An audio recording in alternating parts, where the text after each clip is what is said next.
Is Trump lying? When you look at the photograph of the drawing and you look at his signature, does it look like his signature to you? His claim that it's not him, he didn't write the words, he didn't sign that piece of paper. If that were to be true, it would involve such an elaborate hoax. I think he's lying through his teeth. This episode is brought to you by REVOLUT Business, the all-in-one account designed for efficiency and built for business. Spend less time on financial administration and more on what really matters. Or in my case, Caddy, 3 calls at once and still ordering lunch. Well, whether you're scaling in Sheffield or consulting in Chicago, REVOLUT Business gives you everything you need to manage your business's finances in one account. Pay and get paid globally in over 30 currencies at great rates. There's spend management too, cards with custom limits, automated expenses, full control without any of the paperwork. Which means no more receipts crammed in jacket pockets. To save your company time and money, open a REVOLUT business account today via revolut.com/RB/TheRestIsPoliticsUS or by using the link in this episode's description and add money to your account by 31st of December 2025 to get a £200 welcome bonus or equivalent in your local currency. Feature availability varies by plan. This offer is available for new business customers in the UK, US, Australia, and Ireland. Fees and terms and conditions apply.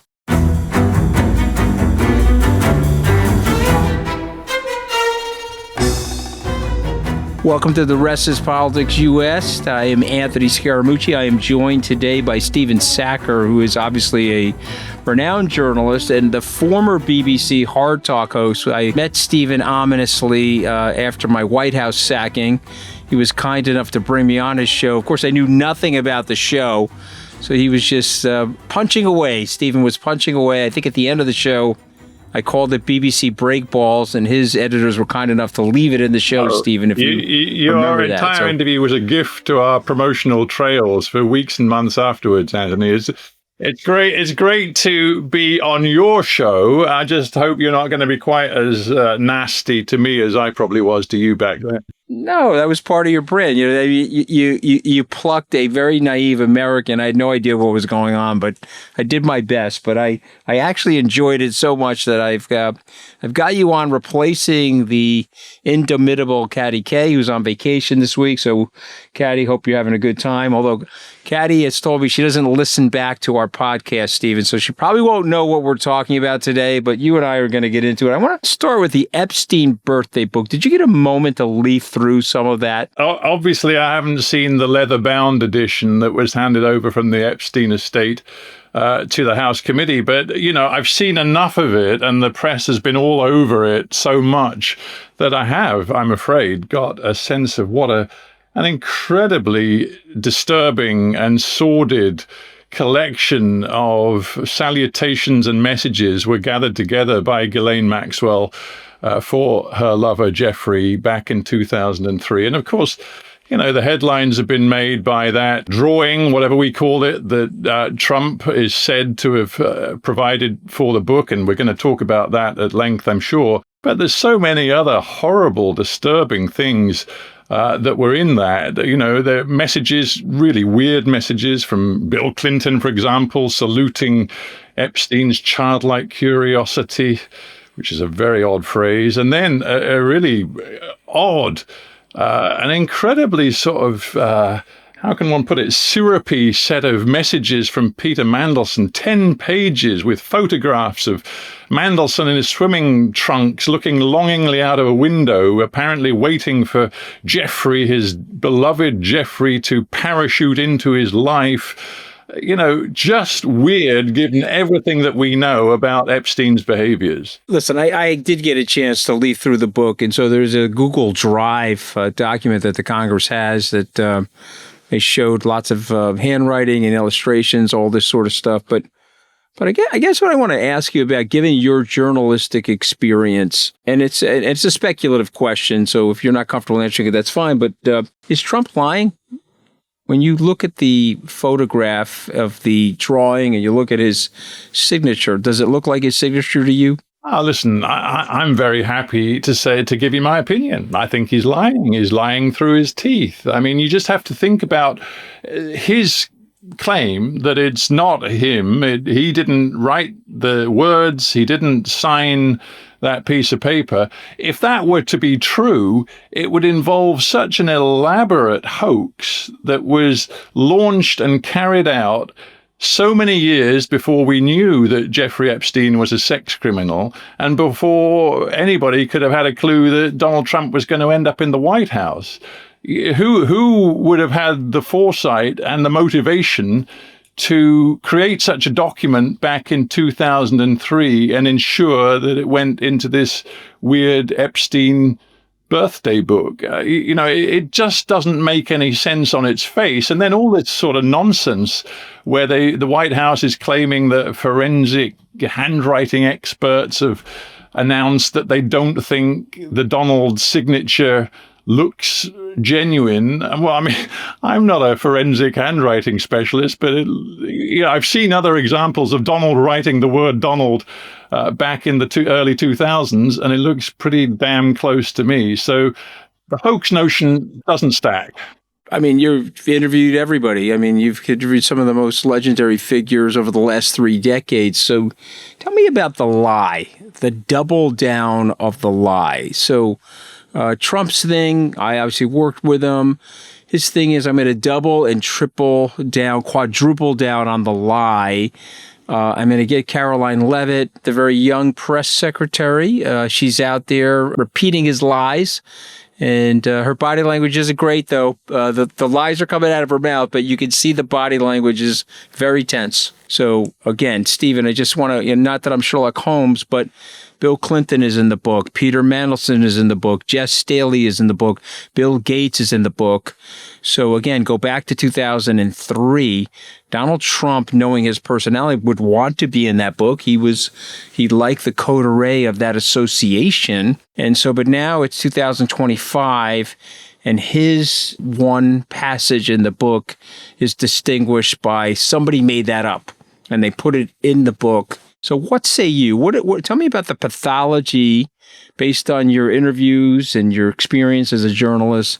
Tell me what goes on in someone's mind to be willing to do that. We have to say that Donald Trump long ago normalized the lie. He is a liar. He's told many lies in his life, and he's told some very big and significant lies since he first decided to run for the White House. And he, in his own mind, has gotten used to lying. He can totally live with lying. He's not a man troubled by conscience when it comes to veering away from the truth. And I think, the normalization isn't only in his own head, it's also in the political culture and the American psyche that America, frankly, has learned to live with Donald Trump's lies. So whether this particular egregious lie, as I see it, in my opinion, whether this one is going to be his downfall, I very seriously doubt. And I just want to tell you one thing. I've left the Hard Talk show, as you know, Anthony, as you were talking about. And one of the things I'm doing right now is writing a book. And I'm writing a book about investigative journalism, the state it's in, and the recent history of investigative journalism, and some of the amazing journalists that I've worked alongside and lived with in my journalistic life. And I go back in the book to Watergate, and I've written a chapter about Watergate, which of course unfolded between 1972 and 74. And I'll tell you why I'm mentioning it is because, that was about a very big lie. Richard Nixon was responsible for criminality, the cover-up of a break-in at the Democratic Party headquarters in Washington, D.C. back in 1972. He lied and lied and lied about it, and it was quite possible he was going to get away with those lies until there was pretty incontrovertible evidence of the degree of his falsehoods. And in the end, what was significant, it wasn't that the media brought down Nixon. Nixon was brought down by his own party, who could no longer live with a president who was exposed as a liar. And I think a really big question for you guys in the United States right now is what has changed so fundamentally in, 5 decades that Donald Trump can lie and lie and lie and be exposed for his lies, And yet, in today's political culture, he doesn't pay the cost. Well, there's a couple things that have changed. I want to get you to react to these things. Tell me what you think is legitimate and illegitimate. So, thing number one that has changed is the system. The system is more predictive about outcomes. So the Congress could have a 14% approval rating, but the elected official, the incumbent, can get reelected with a 95% certainty, Stephen. And so this is a big thing. They just sit in the Congress and they say, no problem, I can vote on the big, beautiful spending bill or not. But then in comes Trump. He could disrupt me. He could primary me from the hard right, knock me out of my seat. He did it to Paul Ryan. He did it to Liz Cheney. He did it to others. But the point I'm making is that they're like, hey, I just want to stay in power. So there's no military rectitude anymore. You know, when you go to West Point in our country, the day of your graduation, there's a little placard on your seat, and it says, remember your oath to the Constitution. 85% of the Congress back in the 70s was tied to the American military. And those guys fought in the Second World War, many of them. And they're like, hey, bye Richard Nixon. We're not going to disavow the Constitution for that. That is long gone in this country, Stephen, especially for these politicians. I know that. But, there are some interesting standout politicians right now, and goodness knows they're not politicians that I would normally be sort of saluting their independent minds and their rectitude. But there are some people deep in the MAGA movement who are making a stand on this particular set of lies that I believe Donald Trump is telling around Epstein. And, they are people like Marjorie Taylor Greene. I mean, out there, extreme MAGA Republicans who on this issue say that she is minded to get the full Epstein files out in the public domain because she, more than anything else, cares about the rights of women victims. So to your point that the machinery of politics today and Trump's dominance of his party means that there's no real room to believe that the truth will out.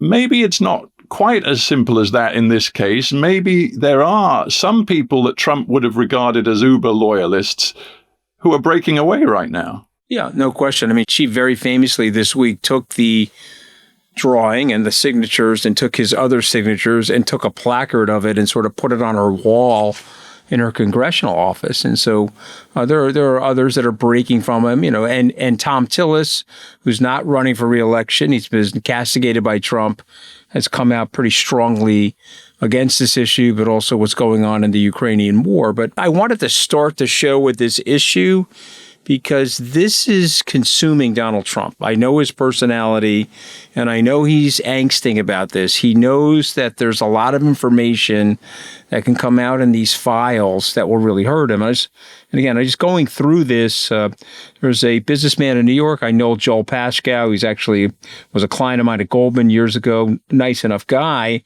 But there's a picture of a check. He's referencing Trump, and he's talking about showing early talents, about selling a fully depreciated woman to Donald Trump for $22,500. And again, this is 2003 stuff. And maybe the culture was different in 2003 than it is today, but the stuff is undeniable.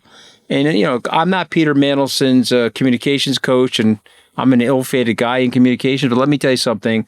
I would get out there early and say, this happened to me in my youth. Didn't realize the guy's transgressions. Once I figured that out, I moved away from the guy. That's sort of forgivable. But the double and tripling down on the lie, unless you're Donald Trump, you get caught, Stephen. You're in the bear trap. That particular image you're talking about is one of the most disturbing of all, because it just speaks to this sort of complete commodification of women by these powerful men. And Caroline Leavitt is in, the press secretary at the White House is in such a difficult position right now. She was asked about that particular image yesterday, and she deliberately missed the point. She refused to answer the direct question and went on about the fact that, in that picture, you'll see Donald Trump hasn't signed the check, as though that was the point. I mean, that was such a bizarre answer because she refused, as a young woman in the White House in an extremely awkward position, to take on board just how disgusting that image and the message of that image was. And so, I don't know whether I feel sorry for her, but she is an example of an official who is now caught up in something which I have to say, years from now, she is probably going to look back on with shame for her role in going out day after day and defending the indefensible. Let me just ask you, I'm going to push back a tiny bit. Is she, though, or is Trump just invincible, Stephen? Because we both have seen this before. People look invincible, and then the surface cracks become foundational cracks, and then the toppling happens. Is he invincible? Is this going to bring him down, and then she will have that shame? I don't think I'm breaking news, Anthony, when I say Donald Trump is not God. I know there are some people inside his MAGA movement who, frankly, pretty much think he is God. Yep. But he ain't divine. And I do believe at some point, whether it's after his presidency concludes or not, there is going to be a massive sort of internal, national and international review of Donald Trump and what explains his ability to manipulate the system in the way that he has and his own party in the way that he has. Yeah, no shame, tripling down on, you're writing about Watergate and all the president's men would be a cautionary tale for others. It's obviously an operating manual for Donald Trump. Some people read 1984, Orwell's book, and said, oh, that's a cautionary tale. Putin read it and said, okay, this is how I'm going to run the government. Okay, we're going to have a rolling permanent war to keep myself in power. So these guys take these ideas and concepts. Trump has told people, hey, Nixon got it wrong. You double and triple down. You threaten and intimidate everybody in your party to fall in line. Yeah, but you know better than me, Anthony, what happened in 74 was that Nixon was still trying to keep his party in line. But what I'm talking about is a fundamentally different political culture. In the end, in the summer of 74, key Republicans led by Barry Goldwater, who was this sort of, the arch conservative Republican senator, he led a delegation into the White House, and Nixon said to him, Senator Goldwater, I need you now more than ever. Can you get me the defensive vote I need to stop an impeachment? And Goldwater said to him, Mr. President, I can tell you, you have 5 votes. That is 5 votes out of 100. And Mr. President, one of them is not mine.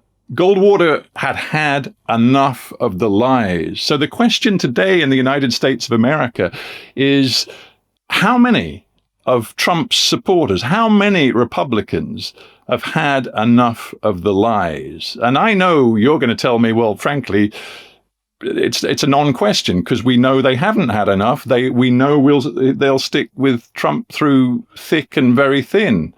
But I'm just saying they need to think about the long-term consequences, both for their country, for their political party, and for the political culture of your country. No question. Before we go to a break, though, I want you to react to this because this is one of my theories and it's one of my observations. So if I'm a political leader, if I'm Prime Minister Netanyahu, I'm like, okay, this guy's very distracted. They've got him, obviously. He's ensnared in these files. He also knows, I know Trump's personality. Okay, the lawyers are now going to open the kimono on what they have and share it directly with the Congress. So that sort of like totally negates his defamation claim against the Murdoch family and the Wall Street Journal. And so now he's wildly distracted. If I'm Netanyahu, let me hit the terrorists in Doha.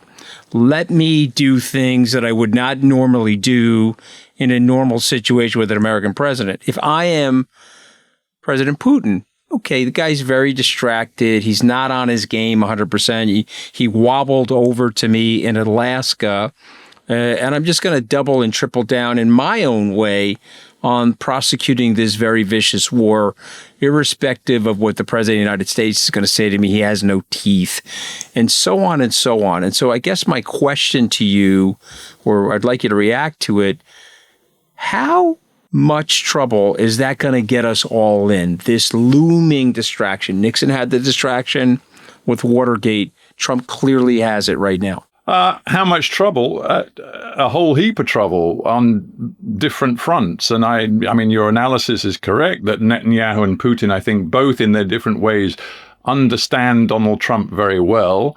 And both of them, in their different ways, know how to play Donald Trump. And right now, I have to say, in both of those theaters, Trump is being played and Trump is looking weak. Now, whether he is fully aware of how weak he looks, I don't know, because, unlike you, I've never worked inside a White House. I don't know how much insulation you get from the deep negatives. But, he clearly expressed unhappiness with Netanyahu's decision to strike in Doha. He talked about how he felt so very bad for the Qataris. So it's embarrassing, and is acknowledging, his own failure there to sort the situation out in the way that he wanted. But frankly, it's nothing more than a rap on the knuckles to Netanyahu. And Netanyahu is acting with a level of hubris right now, which I think tells us that he doesn't care. He doesn't even care if he's pissing off the president of the United States, because in the end, he kind of knows that Trump is not going to dare to break with him in a significant way. I mean, they had a fallout over Israel's determination to keep bombing Iran.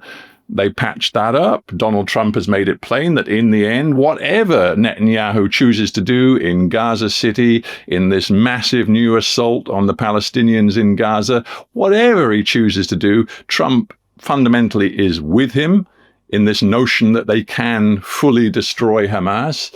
So Trump really has no cards to play. And then, very quickly when it comes to Putin and your analysis there, yeah, for sure, I think Vladimir Putin believes that Donald Trump will not take significant action against him, however hard he pushes his new level of intense offensive on Ukraine. Putin is pushing and pushing and pushing, pretty darn confident that Trump's reaction is going to be a bit of bluster and not much else. Yeah, of course. Well, that's all it's been, and I think Putin's right about that. So you were the BBC Washington correspondent for a few years. I think way back during the Clinton era, early part of the George W. Bush era. How has Washington changed from your vantage point today? Well, I always sort of feel a little leery of investing too much in one particular character or individual, but I would suggest to you that Donald Trump has changed America's political culture in ways that no other president of our lifetimes has changed Washington. There was a pretty toxic political culture when I was covering Bill Clinton, because let's not forget, thanks to Monica Lewinsky, he was a president who underwent an impeachment. Newt Gingrich and the Republicans were out for his blood. And, things were nasty, pretty darn nasty in Washington when I was there. And when George W. Bush came to power, the Democrats went after him too and dismissed him as a, mentally impaired idiot. So the political culture and the language being used was pretty intense and nasty, but something's changed since then, and changed for the worse. That was about, in the end, the Democrats and Republicans jockeying for power in ways that they'd done, for decades and decades and decades. What we see today is something different. We see an individual who, in essence, has taken over a party. The Republican Party doesn't really exist anymore. It is the Donald Trump Party. And that changes politics in a fundamental way toward a much more, frankly, authoritarian style, because it's all about the power invested in one man and his coterie. And that's why I think you can't compare the nasty politics of the late 90s and early 2000s with the truly screwed up politics of America today. Listen, I think it's well said. Okay, we're going to take a break. This is the last point for our viewers and listeners. The Department of War, we've had that term before, but back in 1947, Harry Truman they decided to change the name to the Department of Defense. They were trying to send a message to the global society about what America was trying to be. And so it's unfortunate, but 78 years later, we have this pompous group of people who are massively insecure, Stephen. I mean, you don't need to change the name of and also when I watch Pete Hegseth and he uses the word war fighters as opposed to soldiers, I think it's like a Fox News buzzword that these guys jump around like Mexican jumping beans over. I just find it hard to believe that we've become this insecure, that we now have to turn our Defense Department into the Department of War. What say you before we go? I agree with you. And when it comes to Hegseth, I find him the most sort of inappropriate guy to be put in charge of the most powerful nations on earth security. But I would also say that there's something much deeper going on. Just as Trump and Hegseth are signaling about their bellicosity, their fierceness, their determination to project America's power, something really significant is happening behind the scenes, which is going in a very different direction. You will have seen all of the talk in the last week about the latest revision of the United States national security doctrine, which in essence appears to be saying that the United States no longer wishes to project the level of military power in Asia, which would necessarily force China to back off any attempt to take over Taiwan, that America does not seek conflict or will not even project the power to make conflict a possibility against China, because the new doctrine is all about the Western Hemisphere, about securing the homeland and ensuring American supremacy in the Americas. Now, that fits with a geopolitical reality where Trump sees Xi Jinping and Putin as geopolitical power players with whom he will do business and to whom he can relate very easily. But it's not about America being the nation that, through its military power is going to project its will on the world anymore. Trump is backing away from that. He may talk about the Department of War, but he's backing away from some of the military commitments that the United States has been making for decades. All right. Didn't think it was going to happen in my lifetime, Stephen, or your lifetime. All right. We'll take a break. We'll be back. Welcome back to The Rest is Politics US. I'm Anthony Scaramucci. I'm joined with Stephen Sackur, the famed BBC correspondent, also the host of BBC Hard Talk, which I've been blistered on, Stephen Sackur, but that didn't affect our friendship, by the way. I have a huge amount of respect for you. I want to talk about the U.S. economy, but before we jump back into the episode, I want to do a shout out for our brand new series. It's all about one of my favorite presidents, Ronald Reagan. This is exclusively available to members of the Rest is Politics US. So if you want to hear the entire series, just sign up at therestispoliticsus.com.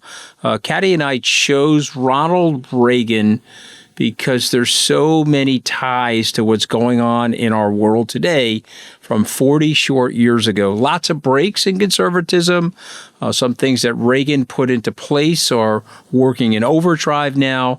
But this is a really fun series. Last week, we had episode 1 where we talked about Ronald Reagan's childhood, Reagan as a Hollywood actor, his time as a union leader, which is an interesting thing, a Republican president being a union leader. And then, of course, the Red Scare with Joe McCarthy and the impact that it had on Ronald Reagan's future in American politics. Upcoming in episode 2, we're going to discuss Reagan taking up the Republican mantle in the state of California. Yes, a very blue state today, but was quite a red state back in the 1960s, particularly during that sort of hippie movement in Northern California. Ronald Reagan ascends to the governorship, which is an upset. He takes out an incumbent by the name of Pat Brown, and now he's plotting his move to the American presidency. It's a fascinating story.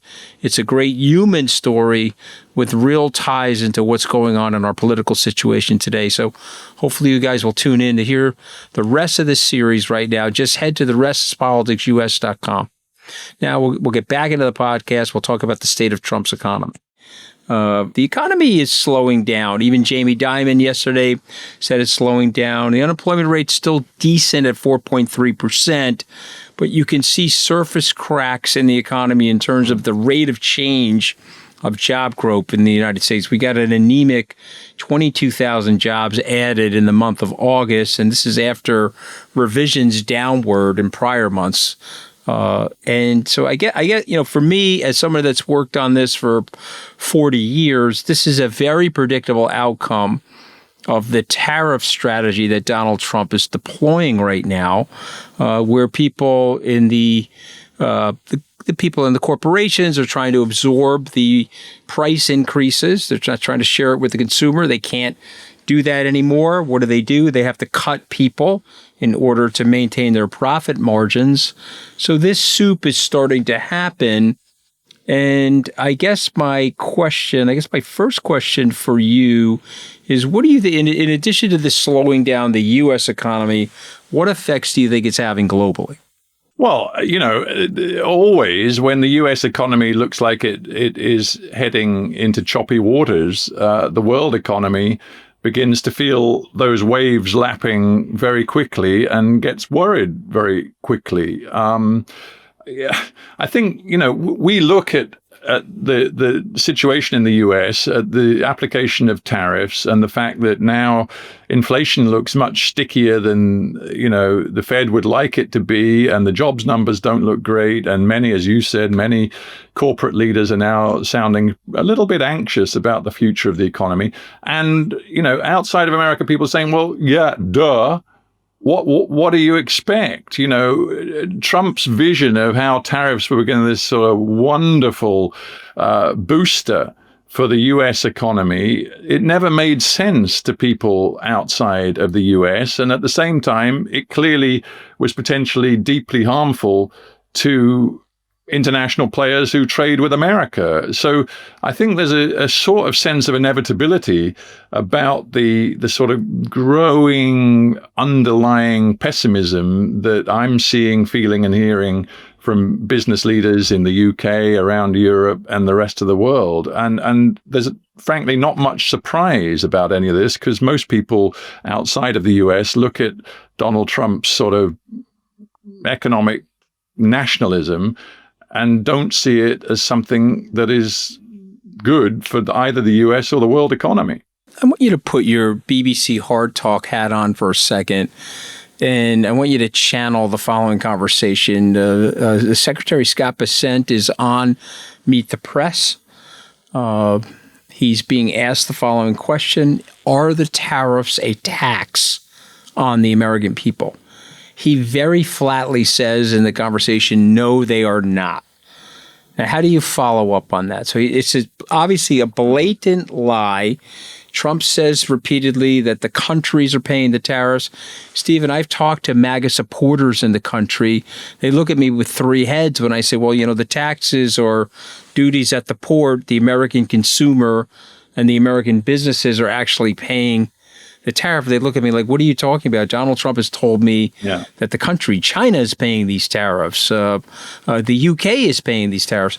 But when a Secretary of Defense on a show like your show says something like that, how do you respond? Like, what do you say? I'd say, Mr. Secretary, just pretend I'm not Stephen Sackur. I'm a farmer in Iowa, and I want to buy a new tractor.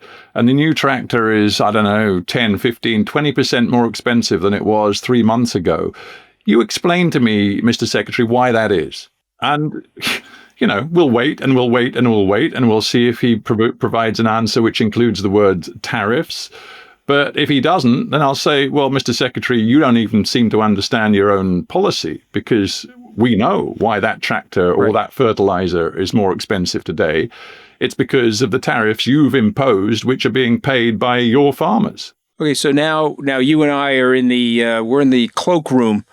We're in our network's cloakroom, and I say to you, Stephen, I'm just exhausted. I interview these guys from the Trump administration.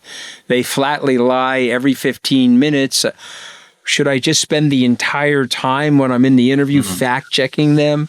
Donald Trump is on pace to tell 40,000 lies in his administration. In the first 6 months, he's told 5,000 lies. So, Stephen, we're in the cloakroom. I'm asking you for advice. I'm a fellow journalist. What do I do? Besant's going to lie to me. Lutnick, I mean, this guy, you know, I call the guy Buttlick. I mean, this guy's unbelievable. He'll lie about anything, and he gets to the microphone. He thinks Trump's watching him, and he smiles. And I mean, it's some revolting stuff at this point. But go ahead, give me some advice. I'm a journalist. I need some advice on how to fact check these people. Your point is well made, and you know, frankly, audiences do get bored with monotonal interviews, which really in the end become formulaic. You know, you're lying about this, you're lying about that, here's the truth, it's important to fact check people, and it's important that journalism generally, not just the interview format, but in all of the journalism that we see, facts and truth should be adhered to. And I'm one of those sort of weirdos who believes that there are such things as facts and that there are universal truths. So, you know, let's not lose sight of that importance. But in terms of the advice to doing an interview that can hold people's attention and be compelling and not utterly formulaic and tedious, I would say you just, you know, like maybe I just tried to do with you when explaining how I might broach this tariff subject with a U.S. Trump administration politician who doesn't want to engage with the reality of tariffs. Try to humanize it. You know, try to tell stories which get to real people's experience within the format, within the question framework. You know, it's not about the indignant journalist just sort of airing his maybe small L liberal dislike for the Trump administration. It's what's actually happening to real people across the United States of America in terms of the real impact of the tariff policy. That's why I've been doing a lot of reading in the last few days about, and my dad is a farmer. Well, he's passed away, sadly, but my dad was a farmer in the UK. I know how totally vulnerable farmers are to significant shifts in, for example, commodity prices or the prices of key materials, whether it be tractor parts or fertilizers. And I've just been doing a lot of reading about what's happening on farms across the United States of America as a result of the tariff policy. So I would say to you, if you want to humanize this, if you want to make it real for people and try to get under the skin of these Trumpy defenders who are trying to, you know, sort of disguise the truth of tariffs, tell real stories, tell human stories. That's what counts. Yeah, but I mean, you're bringing this up, so I'll just mention it. The farmers have been devastated. Lots of them voted for him. The tariffs have devastated them. Grassley, the senator from Iowa, went to his constituents and said, oh, no, the tariffs are going to be good for you.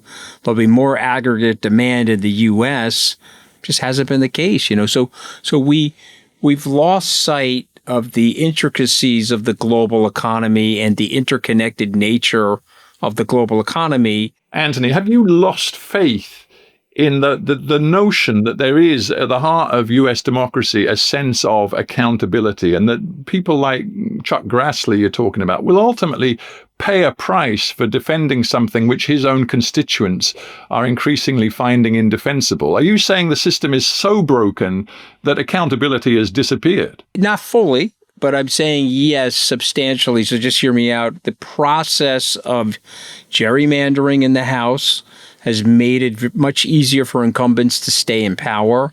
The Senate, you can't gerrymander, of course, but they've got something else called Citizens United, where they can go to their big companies in their state or even outside of their state, and they can get endless amounts of money into their campaigns. And so if you look at the tilt of money that goes to incumbents versus the money that goes to challengers to the incumbents, you know, Grassley, I don't know, he's probably like 500 years old at this point, Stephen. I mean, he's going to stay forever. He was on Capitol Hill when I was the correspondent in Washington, and that's saying something. Yeah, I mean, he's got a hill, and long after, you know, it'll be him, Keith Richards, and Willie Nelson. Okay, those will be the people that we will have left the planet to. So we have to be nice to all three of them. But my point is, yes, I do think the legitimacy of what you just said, that we can take them out at the voting box, has been blunted by the tools that they have at their disposal now, endless amounts of money, and lots of protections in terms of the way they handle themselves as incumbents. So, again, the big, beautiful spending bill, 38% of the country wanted it. It's down to 32%. Congress didn't care. They voted for it anyway. You're right. And, goodness knows you're a guy who understands the machinery of U.S. politics. But fundamentally, biggest of big pictures, if the U.S. economy is screwed over the next couple of years, and it is transparently connected to Trump's policies, he and his party are going to pay a price. I mean, there is still something pretty fundamental about the notion that the U.S.